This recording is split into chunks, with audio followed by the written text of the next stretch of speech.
Bienvenidos, soy Rui Arroyo, estáis escuchando Charlas Adictivas, un podcast sobre adicciones con los mejores expertos y adictos en recuperación.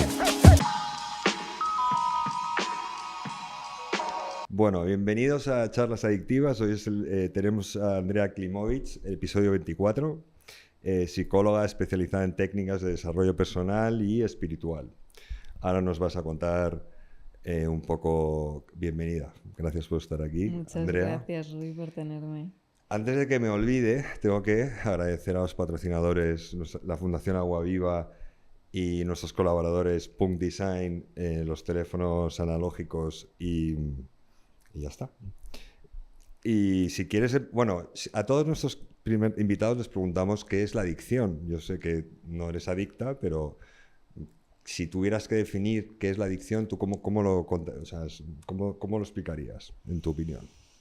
Bueno, no soy adicta a eso, o sea, yo creo que adictos somos todos. Que igual me he adelantado un poco, a ¿no? tantas cosas. Claro, o sea, al final el cerebro funciona agarrándose a aquello que le gusta, ¿no? Entonces creo que todos somos adictos a muchísimas cosas, cada uno a lo suyo.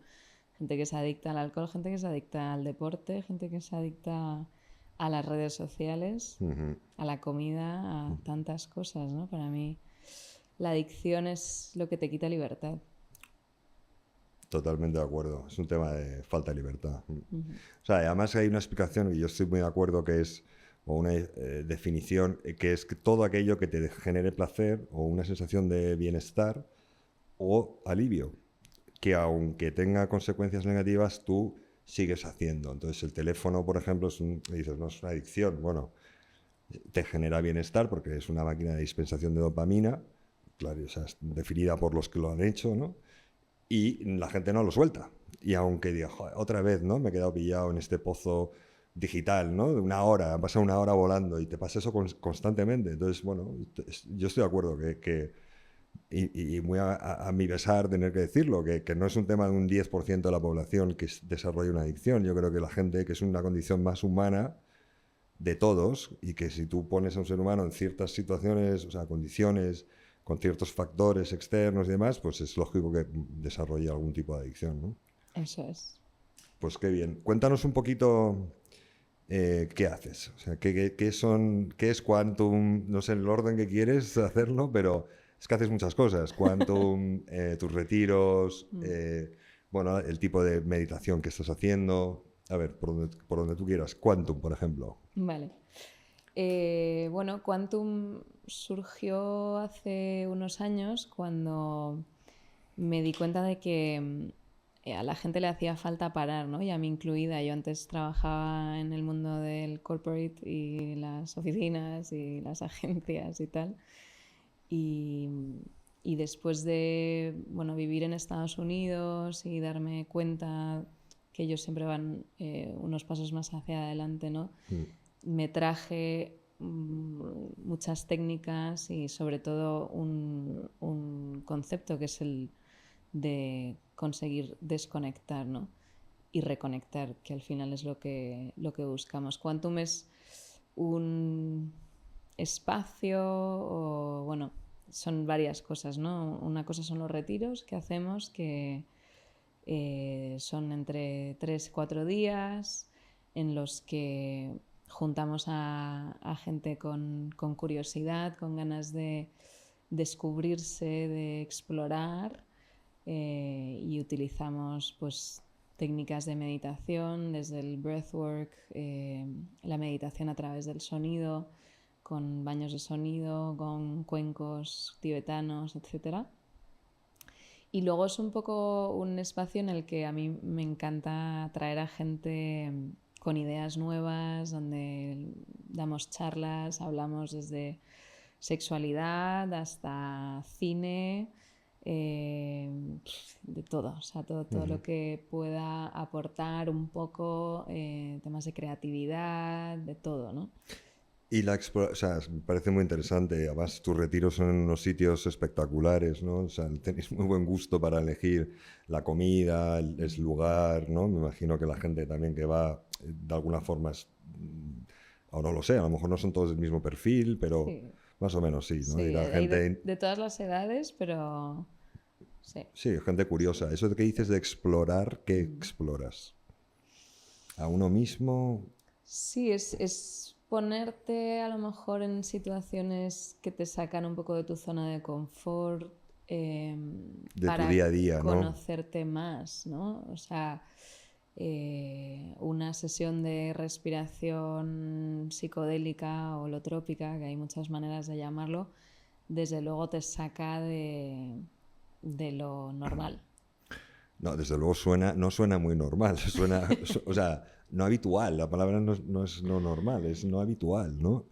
¿Qué es meditación psicodélica? O sea, ¿cómo tú respirando, qué beneficios tiene? ¿Qué es lo que está, qué te pasa cuando lo haces? A alguien que yo no tengo ni idea.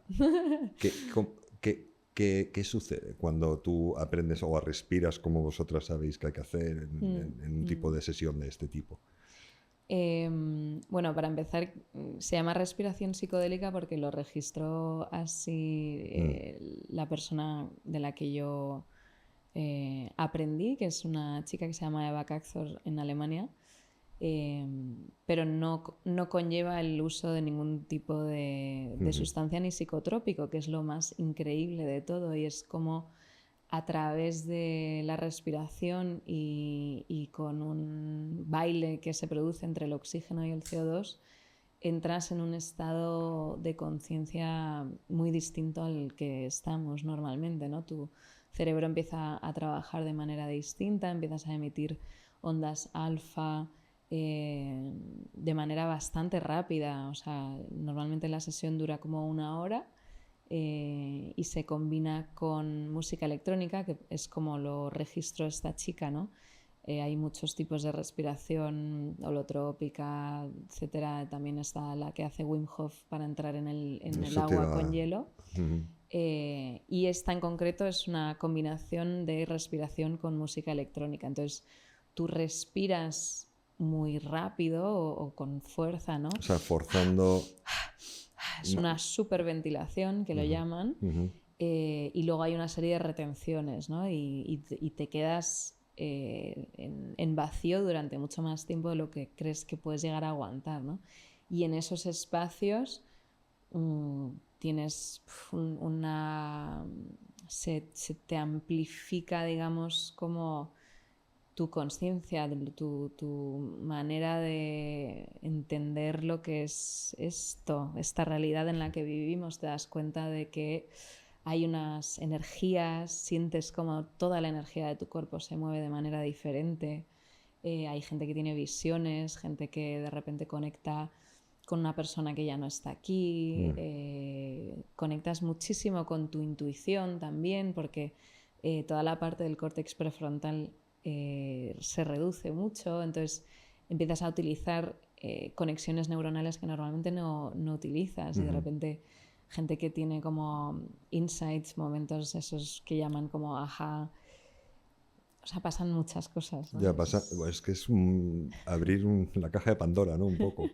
Pero puede que me equivoque, corrígeme, ¿eh? Pero lo que haces es subir el CO2, el nivel de CO2 en el cuerpo, ¿no? Y entonces la sensación a lo mejor es que te estás ahogando, que no tienes suficiente oxígeno. ¿Puede ser que vaya por ahí el tema? Te pasa al principio, o sea, al principio de la sesión, los primeros 10-15 minutos, se produce una resistencia en el cuerpo y como que no entiendes, ¿no?, qué está pasando y tal, y llega un momento en el que ya te das cuenta de que aguantas mucho más de lo que crees, ¿no? Y luego es un desbloqueo también emocional brutal. En concreto, por ejemplo, la respiración holotrópica suele ser más tiempo, son como entre 2 y 3 horas, y ahí se trabaja muchísimo el trauma de infancia, el trauma del parto, o sea, muchas Cosas que a lo cosas, mejor ¿no? no sabes que tienes que puedan aparecer, ¿no? Que si tú eres un oficinista, ¿sabes? Llevas años haciendo una vida muy repetitiva y de repente, por lo que sea, te invita a alguien o creen que alguien que te conoce te invita a un retiro de estos y puede que ahí, por hacer ese cambio de niveles de CO2 o no sé cómo exactamente lo que pasará, pero que genera un cambio fisiológico que de repente hace que, yo qué sé, que aparezca un recuerdo o alguna que no tenías presente, ¿no? O sea, eso es, se desbloquean cosas. es muy interesante. ¿No? Claro, es que, por un lado, parece que al no ser muy tangible, ¿no? Es susceptible a creértelo, ¿no? O sea, hay que tener un poco de fe o haber tenido un momento duro en la vida en el que te pueda llevar a, oye, no estoy bien, las pastillas para dormir, pues tienen sus riesgos o no me sientan bien y tengo que ver cómo hacer para estar bien, ¿no? Y empiezas a experimentar, ¿no? O ir a estos tipos de retiros, ¿no? Porque estamos antes hablando que nosotros en nuestra cultura no hablamos mucho de la muerte. Es algo, un tema tabú, ¿no? Que yo estuve una época en la India y luego otras veces que he estado en México, y esos dos países sí manejan la muerte de una forma muy diferente, ¿no? A mí me llama mucho la atención eso. Y al no ser yo una persona muy... Bueno, nunca he seguido ninguna religión, ningún dogma, siempre he carecido personalmente de la espiritualidad, ¿no? Y cuando fui a estos países y veía esto, digo, bueno, esta gente por lo menos esto lo hace de una forma natural, ¿no? Parte de la vida es hablar de la muerte, gestionar ese momento difícil. Te digo todo esto porque a lo mejor es eso lo que habrá gente que pueda, un trauma natural de la vida, hacerle dar ese paso para investigar este tipo de cosas, ¿no? A ver, porque has abierto ahí un montón de melones. Bueno, es que es todo un poco difícil no de explicar, pero a lo mejor de situarte, de decir, bueno, ¿qué es, hasta dónde es razonable o como no? Yo no sé de estos temas. Creo que la mayoría de la gente no sabe de estos temas, ¿no? O sea, vale, bueno, o sea, una de las cosas que yo siempre digo es que este tipo de técnicas es genial para escépticos. mira. Porque tú puedes decir, bueno, yo es que no sé meditar o tal, pero cuando haces bien esa respiración durante una hora, entras. Sí o sí, ¿no? O sea, entras sí o sí.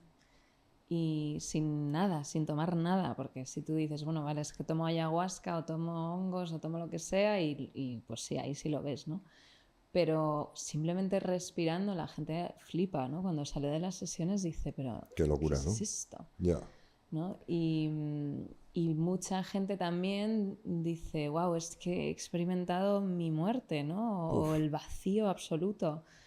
Y cuando te das cuenta de que eso está ahí y cómo puedes relativizar todo, wow, te da mucha perspectiva, ¿no? Y antes estábamos tú y yo ahí hablando de la importancia de la espiritualidad y cómo mucha gente en España, sobre todo intentando evitar el cristianismo, el catolicismo, se ha desligado mucho de la espiritualidad o relaciona una cosa con la otra y no quiere, y al final lo que pasa es que la gente se ha quedado un poco coja, ¿no? Y ha perdido un poco el sentido o no es capaz de tener esa fe de la que estabas hablando, y creo que eso está haciendo muchísimo daño en la sociedad hoy en día y es una de las razones por las que hay tanto vacío, ¿no? Que hay demanda de esto, ¿no? O sea, si no funciona esto es como los restaurantes. O sea, si un restaurante no da buena comida, al final acaba cerrando. Si un tratamiento o unas sesiones de algún tipo no tuviera un resultado, ¿no?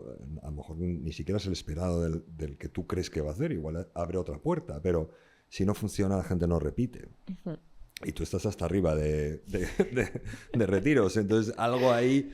Ahora, tú entiendes que para los no entendidos esto pues supone, no sé, es interesantísimo. A lo mejor a mí me parece más interesante ahora en esta época de mi vida, que yo estoy cumpliendo 47 años, que, no sé, que a lo mejor la gente joven, ¿no? Esa distancia que han cogido la gente a lo mejor o las personas que no son practicantes, que les cuesta... asocian la espiritualidad a lo mejor a una religión y luego esa religión no les llena y luego entonces la espiritualidad tampoco, pero yo creo que son dos cosas diferentes, ¿no? O sea, a lo mejor la religión para muchas personas les sirve como una guía práctica y es parte de nuestra cultura también. O sea, nos ha definido, ¿no? Como cultura, y yo creo que con mucha suerte. Pero sí que a lo mejor no tienes esa, o yo creciendo no tenía esa sensación de que había más de lo que vemos. Yo creo que hay mucho más de lo que vemos, ¿no? Tus técnicas o tus retiros, lo que vosotros trabajáis, puede que ayude a eso, a decir, oye, a un escéptico, como dices, de repente le abres pues, una puerta total de sensaciones y de emociones, y eso es muy valioso, es muy interesante. O sea, ¿qué te parecen los baños en agua fría, agua congelada, Wim Hof? Yo lo poco que sé de ese tema es que utilizan una respiración tantra o algo así, muy antigua, ¿no? Que es una técnica muy antigua. Y ahora me dices, pero vi solo con este tema, vi un vídeo de un yogi en los Himalaya, con un taparrabos y el pelo rasta, sentado a -50 bajo cero, en la nieve. Y el tío estaba cubierto de nieve. Y por lo visto el vídeo lo hacen unos soldados indios que están haciendo una travesía o algo así. Se encuentran con este señor sentado en la nieve como una estatua, desnudo. Uh-huh. Y claro, esta gente, por lo visto, con la respiración consiguen mantener la temperatura del cuerpo, ¿no? Es un poco en lo que se basa Wim Hof para hacer sus baños, ¿no? ¿Tú qué opinas de este tema? A mí me flipa, me parece que está haciendo una labor increíble nuestro amigo Wim. De hecho, yo voy a abrir seguramente en octubre un centro, si todo sale bien, aquí en Madrid, donde vamos a tener 2 bañeras estas de hielo, porque lo que hace esto es que te resetea el sistema completamente. Antes hablábamos, ¿no?, del nervio vago, etc. ¿Qué es el nervio vago? El nervio vago es un nervio increíble que va desde aquí hasta abajo y que recorre todos nuestros órganos, ¿no? Y tiene un poco forma como de raíces, es muy bonito, de hecho.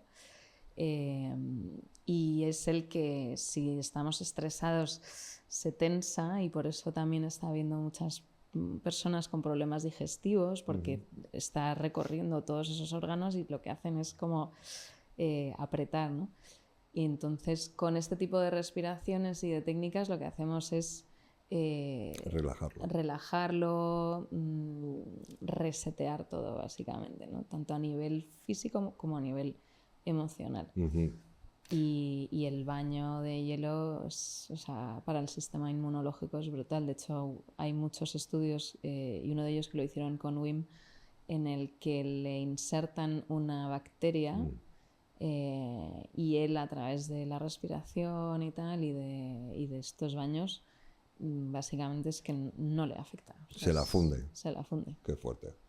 No, yo no, tampoco soy un experto en ese tema, pero sí leí una vez que un altísimo porcentaje de la serotonina que se produce se genera en el estómago. En el estómago. Eso es algo también más reciente, ¿no? O sea, no es algo que se sepa desde hace mucho y es bastante fuerte. De ahí venía el gut feeling que dicen los ingleses, ¿no? No, hay mucho que aprender. Y otro tema, o sea, pregunta técnica así aislada, es la glándula pineal, ¿no? ¿Qué es? Cuéntanos un poquito de eso. O sea, es que no, es que se oye, pero no sé si todo el mundo sabe. Yo desde luego no sé lo que es. Me hace gracia que me lo preguntes, porque me lo preguntaron en el podcast que hicimos el otro día aquí justo también, ¿no? Bueno, pues es una glándula chiquitina que es de este tamaño, es como un piñón, que está justo aquí entre los 2 ojos. Por eso hay muchas filosofías, religiones, etcétera, que lo llaman el tercer ojo. Y que es la que segrega melatonina. Entonces, es la que hace que varíen nuestras... o sea, la que hace que pasemos de alfa a beta, zeta. Claro, es que eso antes lo has comentado por encima, ¿qué es estar en alfa o en beta? O sea, claro. Tú y yo ahora mismo estamos en beta, ¿vale? Si ahora nos sentáramos a meditar y consiguiéramos... Perdona, es una frecuencia. Es una frecuencia que emite el cerebro, exacto, perdóname, eso es. Cuando nos sentamos a meditar entramos en alfa, o sea, va como pasando, y de alfa pasamos a delta y a zeta, ¿no?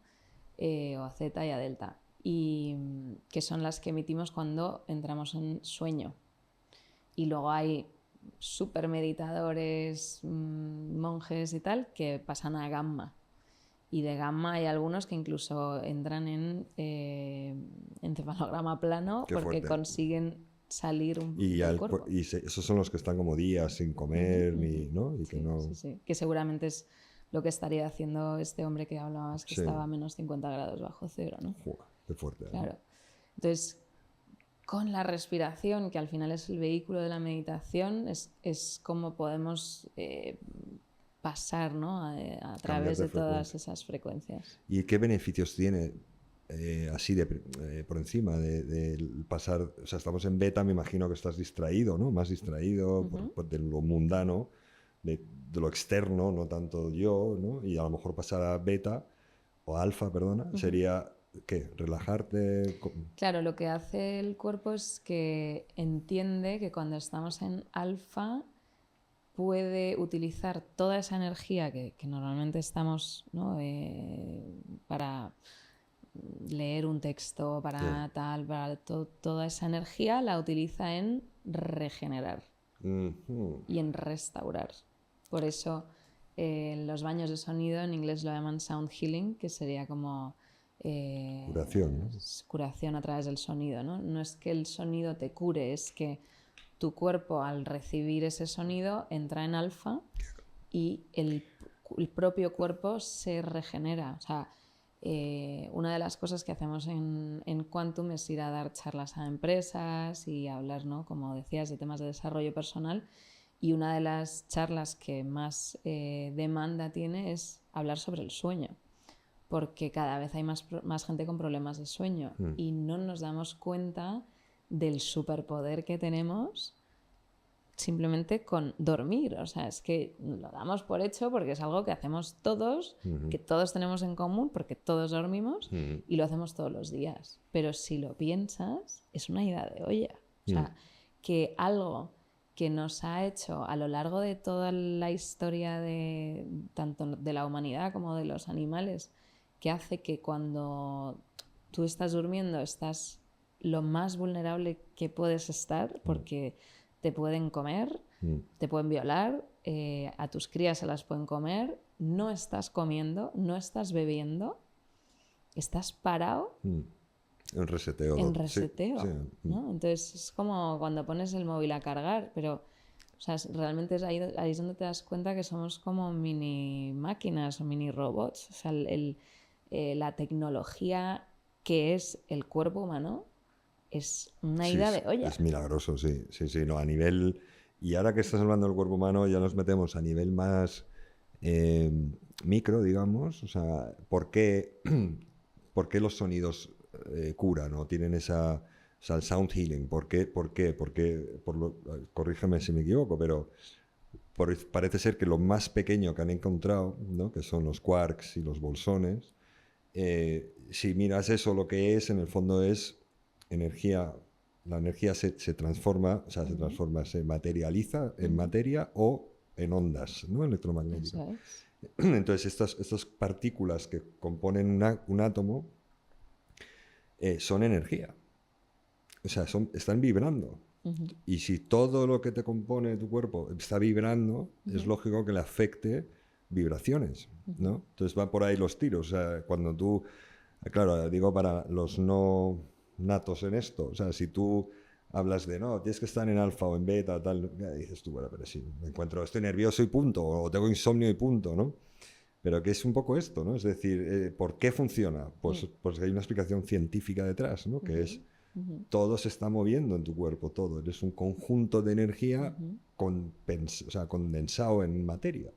Y todo eso está en vibración continua. Entonces tú, por eso, no sé si es por eso, pero a mí la música electrónica siempre me ha sentado bien ciertos ritmos, no sé a qué ritmo, no sé qué RPMs, pero joder, me daba como los tantras son repetitivos por una razón, ¿no? Los cánticos religiosos desde el inicio tienen unas frecuencias, unos ritmos, ¿no? Porque eso de alguna forma te calma, ¿no? Cuando tú entras en una iglesia y oyes ciertas canciones con además el eco y demás, de alguna forma eso tiene un efecto fisiológico. Absolutamente. Y por ahí van los tiros, ¿no? Que es, oye, si tú te tumbas en este sitio, te ponemos unos gongs, ¿no? Que son pues, cuencos tibetanos y demás, que seguro que están hechos que emiten unas frecuencias específicas. Automáticamente te relaja o te sienta de una forma bien, ¿no? O sea, eso es. O sea, lo que hacen es que producen unas frecuencias en armonía. Y el cuerpo muchas veces, normalmente por los pensamientos que tenemos, que también emiten frecuencias, los pensamientos, entran en desarmonía o en caos, entre comillas, ¿no? Y hay una cosa que se llama la cimática, que es increíble, bueno, en inglés se llaman cymatics, donde se ve perfectamente cuando una frecuencia genera un patrón, y lo hacen con arena, o sea, tú pones arena, seguro que lo has visto, como donde hay caos, de repente hay armonía en patrones. Y cada frecuencia emite un patrón diferente, ¿no? Entonces, nuestro cerebro y nuestro cuerpo entero, cuando recibe esas frecuencias, entra en armonía. Es que eso es, aparte, el otro día di con un término que se llama, perdona, entropía.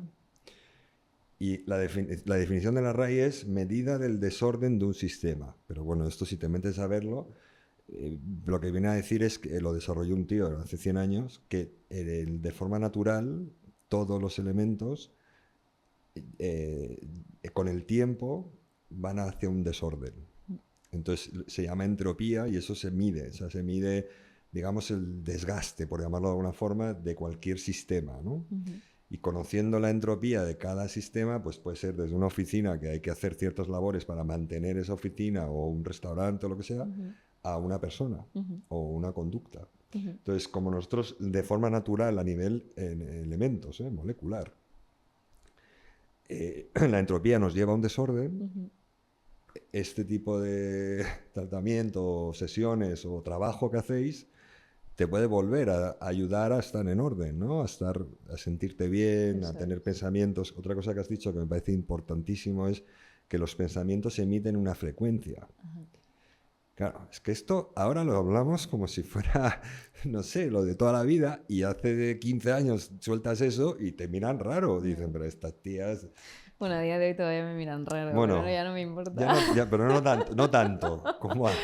Tú dices esto en el año 89 aquí en Madrid y te tachan de esta señora se le ha ido la olla, ¿sabes? ¿No? Aquí son 2 más 2, no vaya usted por de original, que esto es de bruja. Te habrán dicho que eres una bruja a veces, ¿no? Alguna vez, ¿no? Pero buena. Pero eso es importante, sí, bruja. Mi amiga Bea me introdujo en el concepto de brujería, brujas blancas, y yo dije, bueno, no de color caucásico, sino que es como un tipo de brujería, ¿no? Blanca y negra, ¿no?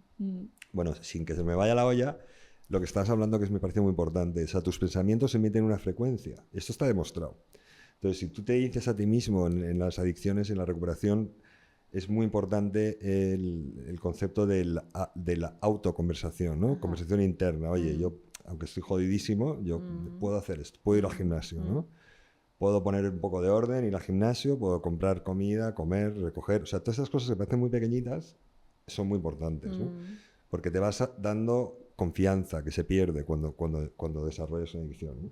Entonces, ¿por qué crees que es eso? O sea, un pensamiento... O sea, hay un estudio japonés que es brutal, ¿no? Que lo conocerás. O sea, que ya se ha demostrado que tú emitiendo un mensaje... positivo, hay una respuesta... A través del pensamiento. Bueno, es que eso... es. Y cambia la molécula, ¿no? ¿Qué te refieres a eso? Sí, que hay un cambio en los humanos fisiológico y luego en las plantas. Ahora se han visto hace nada que las plantas han dicho que son seres completamente que ven, o sea, que sienten, que oyen, que se comunican. Nos creemos que somos lo más de lo más y ellos llevan más tiempo aquí que nosotros, ¿no? Sí, por lo visto los hongos también, ¿no? Los fungi, ¿no? Tienen... Pero, bueno, volviendo al... porque has tocado muchos palos. Ya, volviendo a ver, yo no he estudiado periodismo, entonces yo estoy aquí contando un rollo, a veces salto una cosa a otra. No, está genial. Los pensamientos emiten una frecuencia y si lo piensas tiene todo el sentido del mundo, ¿no? Entre una neurona y otra lo que ocurre es una descarga eléctrica. Sinapsis, y esa descarga emite una frecuencia, ¿no? Uh-huh. Pero más allá de eso, que a lo mejor puede resultar un poco abstracto para cualquier persona, y volviendo también un poco a la espiritualidad, yo creo que es importante ese diálogo interno que tenemos y cómo achacamos lo que nos pasa o lo que nos decimos, ¿no? Con las cosas, porque no se trata de lo que nos pasa, sino de lo que nos decimos con respecto a lo que nos pasa. Estoy de acuerdo. Y cuando tú empiezas a entrar en el mundo de la espiritualidad, no es de, ay, es que creo en los ángeles, que también puede ser, ¿no? Cada uno tiene su espiritualidad. Hay tantas espiritualidades como personas. Es más bien un entender por qué pasan las cosas y saber que todo pasa por algo. Entonces, cuando tienes esa visión, te cambia el chip completamente, porque ya no es, joder, me han cancelado un vuelo, todo tal, no sé qué, no, es, bueno, pues me han cancelado este vuelo, qué putada, perdón, pero a lo mejor es porque no tenía que ir a este destino en este momento, tenía que coger este otro avión, y te cambia la peli totalmente, ¿no? Y dejas de lamentarte, dejas de ser víctima, dejas de todo eso, que son esos pensamientos que emiten esas frecuencias, que a la hora de la verdad esas frecuencias atraen. Eso es, lo más... O sea, si tú piensas de manera positiva, te pasan cosas buenas. Obviamente te van a pasar cosas malas porque si no nos pasaran cosas malas no tendría gracia tampoco, ¿no? Claro, las buenas igual no las valoras, claro. También, igual tiene esa función, efectivamente. ¿no? Sí, no, a ver, es que es interesante indagar en este mundo difícil de definir, porque es difícil. O sea, no, esto, joder, me está pasando una putada, ¿no? Pero yo, por lo menos, a mí me parece muy interesante entender a nivel técnico partes del cerebro y por qué funcionan.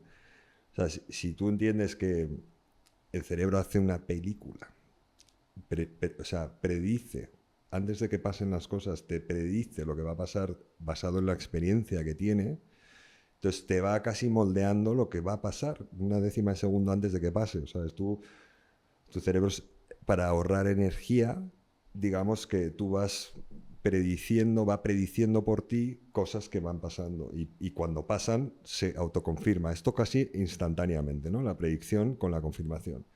Y cuando pasa algo nuevo, es una experiencia que se genera nueva, un circuito cerebral nuevo.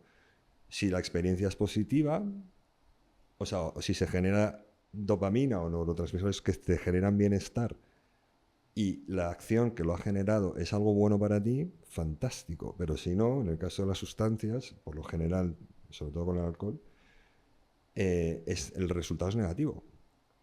Pero el cerebro no distingue si lo que ha hecho esa acción es positiva o no. Lo que quiere es repetir esa acción, porque te ha liberado esos neurotransmisores que sientan bien, digamos, o te hacen sentir bien, ¿no? Entonces es muy interesante. Yo no sé, o sea, obviamente no soy un neurólogo, por eso vamos a hacer el canal de neurociencia con alguien que sabe, pero saber esos pequeños detalles del cerebro a mí me ayuda a decir, oye, no te creas tanto todo lo que estás viendo, porque a lo mejor tu cerebro te ha no engañado, pero como es una especie de película que va preparando por ti, joder, pues a lo mejor no es todo lo que parece, ¿sabes? Y a lo mejor lo que estamos viendo no lo ves del todo bien, ¿sabes? Tu interpretación, a donde voy es que tu interpretación es la clave. O sea, te cancelan un vuelo, pues oye, fantástico, pues tengo un día más, me quedo en un hotel aquí, me leo, o sea, lo que sea. Puede hacer que tu vida sea una maravilla, sean cuales sean las circunstancias, o un infierno, estando en un barco de 100 metros en Menorca. Absolutamente, de hecho... Yo siempre digo, ¿no? que el cielo y el infierno del que hablan las religiones está aquí, no está ni allí ni allí. Está aquí y es la realidad que tú te creas. A ver, Andrea, ¿qué te parece si hablamos de la gestión emocional, que ahora parece que es un tema muy frecuente en las empresas a nivel... Hasta hace poco hablar de estas cosas sonaba pues no muy...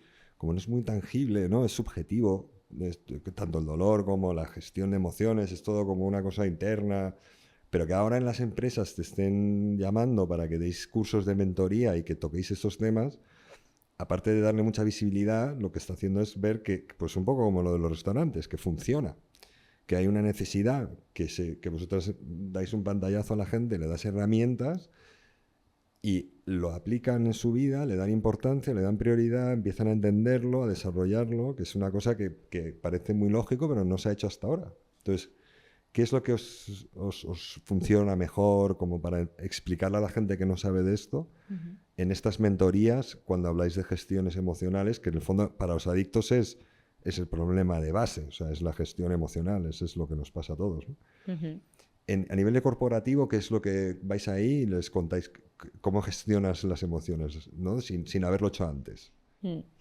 Bueno, yo creo que es un problema para los adictos, los no adictos, para todas las personas. O sea, no, es que no, para empezar, yo creo que no habría que diferenciar entre adictos y no adictos. O sea, somos todos lo mismo, ¿no? Y sí que yo creo que la llegada de las nuevas tecnologías y la demanda o la exigencia tan grande que hay hoy en día en las empresas hace que la gente esté perdiendo los nervios, hay cada vez más bajas por burnout, ¿no? Gente que tiene ansiedad, depresión, cada vez más y eso es lo que está haciendo que tengamos cada vez más demanda o recurrencia de empresas que nos contratan para dar charlas pues, sobre cómo gestionarte como una persona realmente, ya no solo a nivel emocional, o sea, es como es más a nivel holístico, algo que se debería de hablar en los colegios y no se habla y no se trata.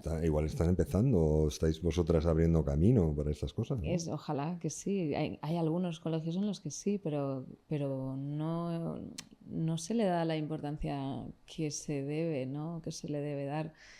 Y no solo es a nivel emocional, es, ¿no?, lo que hablábamos antes de tener en cuenta una higiene del sueño, qué comes, qué deporte haces, cómo todo eso te afecta, ¿no?, en tu día a día, qué piensas, qué te dices, cuál es tu diálogo interno. O sea, al final son cosas que pueden parecer muy sencillas y que a la hora de la verdad no se hacen bien, ¿no?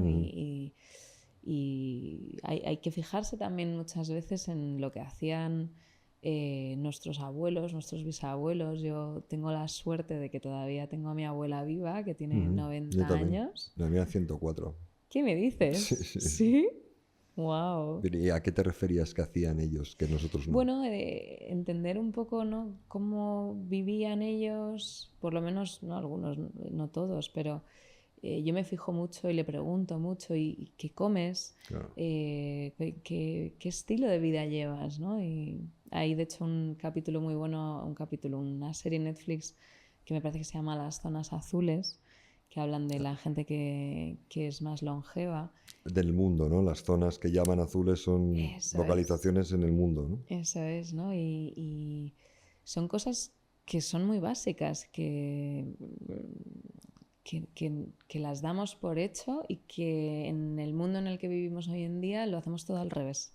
Ya. Incluso el tema de la meditación, que nos resulta tan ajeno, es algo que es intrínseco nuestro. Lo que pasa es que nos creemos que para meditar hay que estar sentado en postura de meditación o postura del loto y claro, es como que yo no tengo ni idea de cómo hacer eso ni de cómo entrar en meditación, pero si te das cuenta es algo que podemos hacer, que es el mindfulness, que es vale, yo entiendo que no tengas tiempo para sentarte a meditar y yo muchas veces tampoco lo tengo, pero sí es intentar buscar esos momentos en los que estás haciendo una cosa, como pueda ser conducir, como pueda ser cocinar, nuestras abuelas que hacían punto de cruz, todas esas cosas que deberían de ser casi sagradas, decir, ahora voy a dedicarme a hacer esto, y ahí es cuando el cuerpo dice, vale, pongo mi atención solo en esto para que el resto del cuerpo como que se resetee y el cerebro se resetee. O sea, son cosas muy básicas que se pueden hablar, pues eso, como decías, ¿no? En empresas y que todo el mundo puede llevar a cabo, que no es algo muy loco, no hay que hacer una respiración. Ya, bueno, sacarte el petit pois, ¿no? El crochet en la oficina igual queda un poco raro, pero ahora se ve más. Se ven en aeropuertos a hombres que antes no era tan frecuente, gente joven, con su kit ponerse a hacer una bufanda, ¿no? Que está genial. Yo creo que seguramente los millones de años de evolución que tenemos, seguro que las manualidades no han tenido ese efecto. ¿Por qué se hacen las cosas? Pues porque hay una respuesta, porque el cerebro más o menos te lleva a hacer eso, ¿no? Porque hay una respuesta, te sienta bien, oye, pues mírale, yo qué sé, coso o limpio un pescado o hago cualquier cosa con las manos y ese momento de parada, ¿no?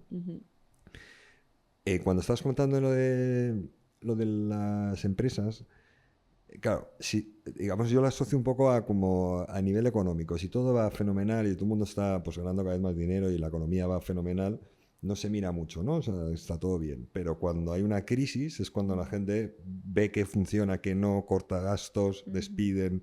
O sea, hay unos cambios más drásticos. Un poco con la persona es lo mismo. Mientras tú estés bien, digamos, tu vida va bien, no pasa nada, no parece que haya que sentarse a aprender a hacer mindfulness o empezar a ser consciente o a lo mejor hacer algún deporte asociado con eso, como puede ser yoga o algo así, ¿no? Que te ayude a centrarte en tu cuerpo y todo eso. Si está todo bien, perfecto. Y si tienes o cuando tienes más bien un trauma o alguna situación difícil en la vida, ¡pum! Ahora qué es lo que funciona y qué no, porque estoy jodido de verdad, ¿no? Es una pena que tengas que llegar a eso, ¿no? A tener a que alguien falte o a que tengas un diagnóstico, como le pasó a Jacobo, ¿no? Que vino en el último episodio, que es ese momento de la vida de, Dios mío, ¿ahora qué hago, no? Y ahí sí que estás pues como con el agua al cuello, o sea, te agarras a lo que de verdad flota, si no flota, pues lo sueltas. Y lo vuestro flota, o sea, lo vuestro tiene un efecto inmediato, ¿no? Si aprendes ciertas técnicas, pues a lo mejor de meditación rápida o como puedas llamarlo, las puedes incluir en tu día a día y tener un beneficio a largo plazo, ¿no? Sí, o sea, a mí me pasó de manera, pues como a Jacobo, ¿no? Muy directa. Mi padre falleció cuando yo tenía 22, 23 años, él tenía 55 y de un derrame cerebral de la noche a la mañana desapareció.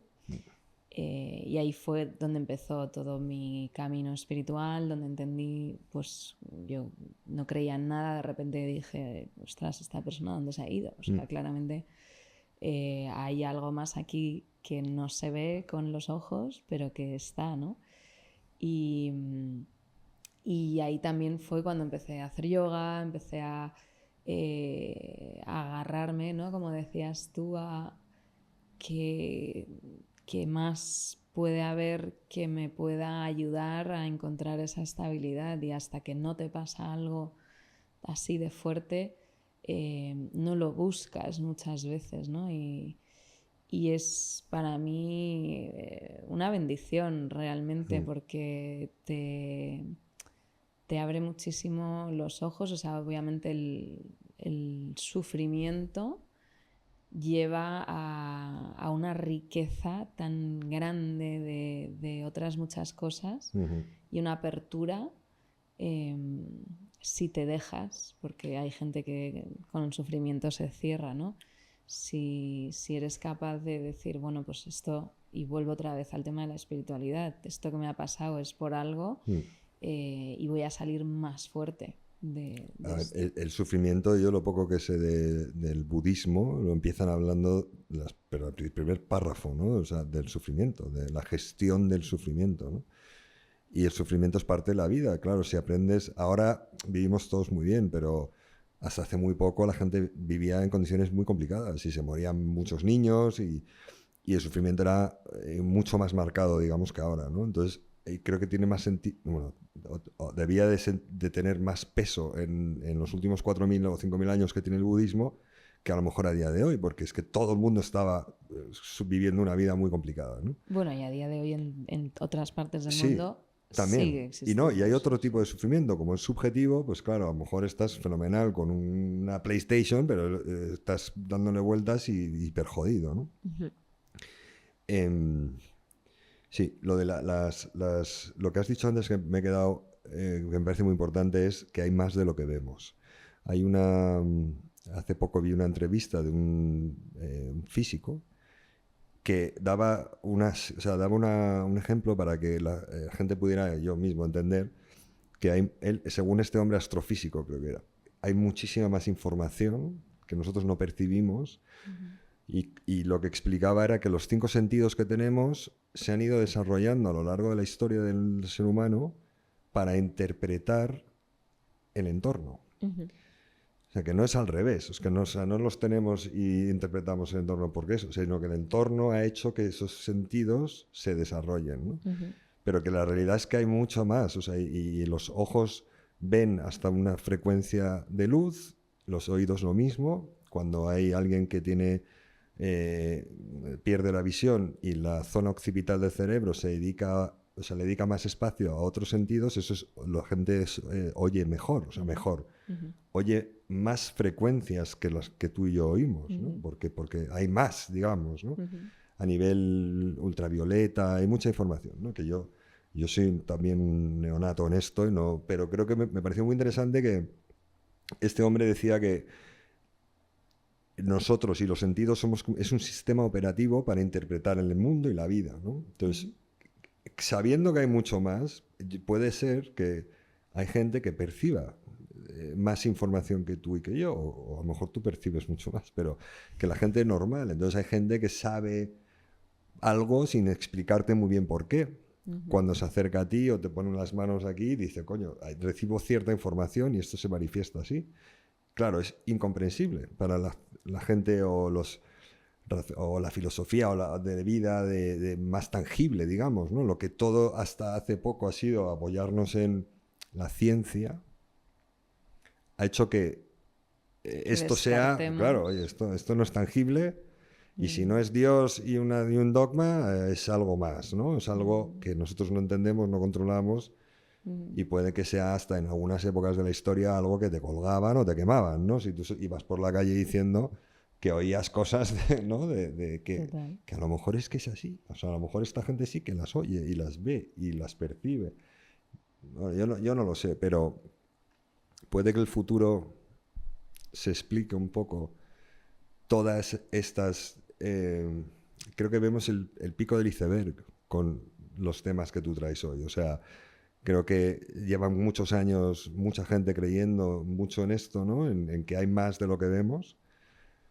Y a lo mejor teniendo creencias o religiones que estén basadas un poco en eso, ¿no? Como el budismo, que es un poco más, o sea, por lo que yo entiendo, es más espiritual, o no sé si más espiritual que otras religiones, pero desde luego para mí es eso, ¿no? Es como, no sé, una fe en algo que no entiendes o que no se ve, que esta gente lo ve y lo entiende. Y a lo mejor sí el budismo va más ligado a la meditación, a esos estados extraños o diferentes de estar, ¿no? De tu cerebro, de conciencia, no lo sé, no sé.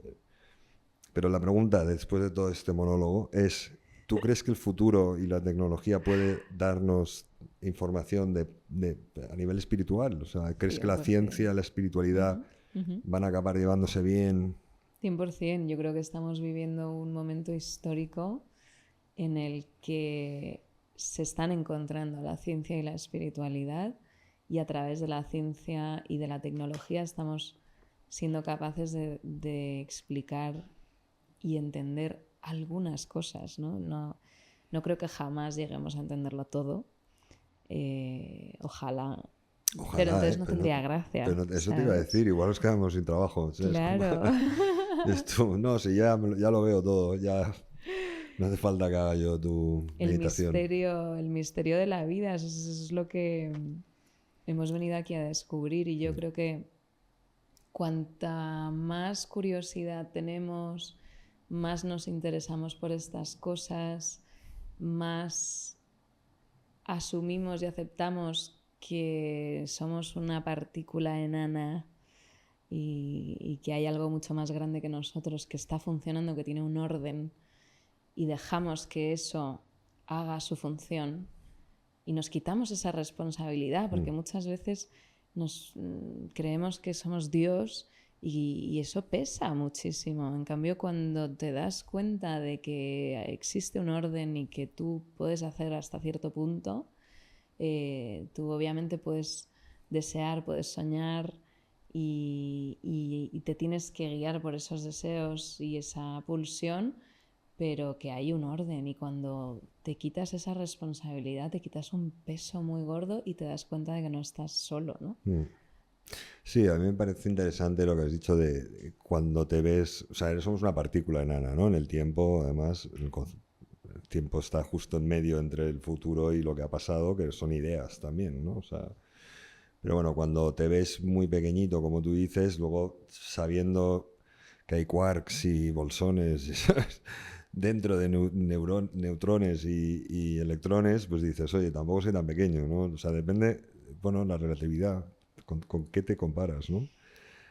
Pues me ha encantado. Hay un tema que me gustaría saber tu opinión. O sea, la gente, yo me leí un libro que me cambió la vida, que fue, bueno, me dio una interpretación de la muerte más que la vida, impresionante, que se llama Proof of Heaven, de un neurocirujano del hospital de la Universidad de Harvard y jefe de neurocirugía. Y el señor este tuvo una meningitis, creo que tuvo. O sea, una bacteria que te infecta el cerebro y, bueno, el 99% de los casos al final se mueren.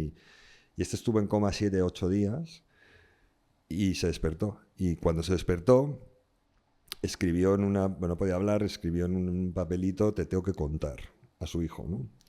Y entonces el libro explica, no es muy grande y además te cuenta con todo tipo de detalles su near death experience, ¿no? Bueno, entonces el tema de este neurocirujano que pasa por este near death experience, ¿no? NDEs, y claro, lo primero que piensa cuando se despierta es que quiere compartirlo, porque dice, oye, es que esto es una barbaridad todo lo que me ha pasado, ¿no? Y todo el libro se llama Proof of Heaven, ¿no? Prueba del cielo, ¿no? Esto nos lleva otra vez a que hay algo más de lo que se ve, ¿no? Que parece que en muchas culturas siempre se ha tenido eso muy presente, hasta hace 100, 200 años a lo mejor, que como que de repente ha desaparecido, ¿no? Pasamos del individualismo, ¿no? A nivel filosófico, el que no sé si fue Kant que mató a Dios, ¿no? Dios ha muerto y era el hombre lo más importante, y ese individualismo que puede llevar 200 años nos lleva a esta falta de espiritualidad en nuestras culturas, por lo general, a no ser que seas una persona practicante, ¿no? Pero cuando estás en el borde de la muerte o has tenido una experiencia que de verdad te ves, pues eso, y casi yéndote y luego vuelves, pues ¿cómo no vas a compartirlo, ¿no? Y hay miles de casos, todos son muy parecidos por todo el mundo, en distintas culturas. Entonces yo apostaría que hay jaleíto después. ¿Tú cómo lo ves? Bueno, de hecho, creo que en la Universidad de Columbia tienen un departamento solo para demostrar estas cosas, ¿no? Y se están dando cuenta de que hay niños que empiezan a hablar de cosas que es imposible, ¿no? Que sepan, ¿no? O de vidas de repente de un niño que dice, me suena a este barrio y sí, mi hermana vivía por ahí y tal, y de repente empiezan a investigar y efectivamente el niño tenía un nombre, o sea, como que empiezan a hilar y darse cuenta de que... Que tiene más info de lo que debería, ¿no? Claro. Entonces, bueno, pues se está empezando a averiguar, a descubrir. Hay tantas cosas que no se pueden demostrar que no por, ¿no? Lo que hablábamos antes, no porque no se puedan demostrar no significa que no sean reales. Al final cada uno tiene su propia realidad y tú crees lo que has vivido. Yo cuando murió mi padre, pues un poco como en la película de Interestelar, que pues empecé a sentirle de otra manera. Obviamente no le veía en carne y hueso, ni podía hablar con él como tal, pero sí le sentía energéticamente en ciertos lugares. Luego hay unas anécdotas geniales de que me manda saltamontes y entonces sitios donde no te puedes imaginar de repente como si aquí aparece un saltamontes y dices, bueno, esto es de coña, ¿no? Entonces cada uno tiene la experiencia que tiene y tiene la experiencia que tiene porque puede tenerla en ese momento y puede asimilar esa información en ese momento, ¿no? No, todo pasa por algo. Ya, bueno, sí. Yo creo que en este mundo tan incierto, de incertidumbres no tangibles, conviene aprender a saber un poquito más. Si alguien está interesado en profundizar un poco más, yo no voy a ser yo el que les ayude, pero sí que pondremos tu info debajo del episodio para que sepan dónde aprender más, ¿no? Y si tienen la suerte de poder ir a tus retiros, que son tan guays como lo parecen, ¿no? En Instagram. Más guays. Seguro que hay mucho que no sale en Instagram que lo hacen incluso más atractivos, ¿no? Enhorabuena por tus proyectos, ha sido un placer tenerte. Muchísimas gracias, Rui, por tu... a ver si te convencemos de que hagas algo de esto tú por tu cuenta, ¿no? Nosotros te ayudaríamos, pero creo que tenemos mucho contenido que es muy interesante, que la gente le estás viendo, ¿no? Que necesita, que valora mucho y que no, mucho mejor contigo que con alguien como yo, que no sé nada de esto. O sea que sabes más de lo que crees. Bueno, poco a poco. ¿Quieres hablar de algún tema más que se nos haya olvidado? A lo mejor un poco de brujería así, como de despedida. ¿Te apetece contarnos alguna experiencia o algún detalle? A lo mejor no pasa nada. No hay más por hoy. He hablado bastante Sí, hemos hablado. Sí. Pero no sé si tienes alguna pregunta específica. No tengo, no. Haremos otro después del verano, si te parece. Y igual en el verano surgen cosas. Claro. Vale, muchísimas gracias por venir, Andrea.